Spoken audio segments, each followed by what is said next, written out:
Radio city podcast. Radio city पर कहानी पौराणिक भारत की।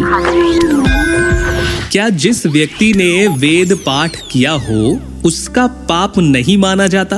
अखिल के साथ हैं आप रेडियो सिटी पर और ये है कहानी पौराणिक भारत। और आज की ये कहानी है महाभारत से, जहां पर धृतराष्ट्र जो है वो ऋषि सनत सुजात से पूछते हैं कि विद्वान जो ऋग्वेद, यजुर्वेद, सामवेद को जानता है तथा पाप करता है, वो पाप से लिप्त होता है या नहीं? तब सनत सुजात कहते हैं, राजन, मैं आपसे असत्य नहीं कहूंगा।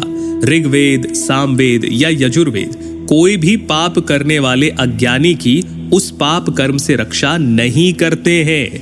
जो कपट पूर्वक धर्म का आचरण करे, उस मिथ्याचारी का वेद पापों से उद्धार नहीं करते। जैसे पंख निकलने पर पक्षी अपना घोंसला छोड़ देते हैं, उसी प्रकार अंतकाल में वेद भी उस मनुष्य का त्याग कर देते हैं। अब इसके बाद धृतराष्ट्र पूछते हैं, हे प्रभु, यदि धर्म के बिना वेद रक्षा करने में असमर्थ हैं, तो फिर ये क्यों कहा जाता है कि जो वेद जानता है वो बड़ा पवित्र है? इस पर सनत सुजात ऋषि फिर से कहते हैं, देखिए राजन, पर ब्रह्म परमात्मा के ही नाम आदि विशेष रूप से इस जगत की प्रतीति होते हैं, और ये बात वेद अच्छी तरह निर्देश करके कहते हैं, किंतु वास्तव में उसका स्वरूप इस विश्व से विलक्षण बताया जाता है। उसी की प्राप्ति के लिए, यानी कि उस पर ब्रह्म परमात्मा की प्राप्ति के लिए वेद में तप और यज्ञों का प्रतिपादन किया गया है। इन तप और यज्ञों के द्वारा विद्वान पुरुष पुण्यों को प्राप्त करता है, फिर उस निष्काम कर्म रूप पुण्य से पाप को नष्ट करके उसके मन में ज्ञान प्रकाशित होता है, और वही ज्ञान जो है उस विद्वान पुरुष को परमात्मा की प्राप्ति करवाता है।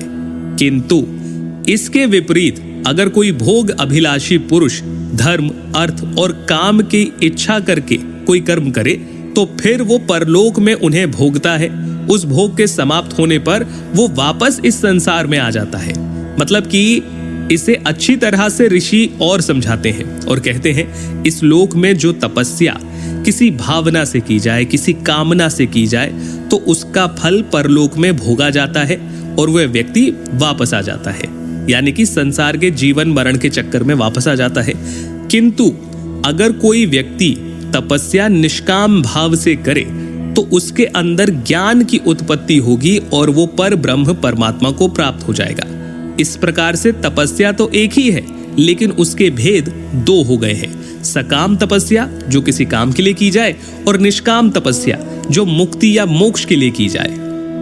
और इसी निष्काम स्वरूप के बारे में भगवान श्री कृष्ण गीता में विस्तार से बताते भी हैं। तो ये था हमारा आज का पॉडकास्ट, जिसमें हमें पता चला कि अगर किसी ने वेद पुराण पढ़े भी हैं, लेकिन फिर भी वो पाप कार्यों में लिप्त है, तो फिर वेद पुराण अंत समय में उसे छोड़कर चले जाते हैं। आपको ये पॉडकास्ट कैसा लगा जरूर बताइए।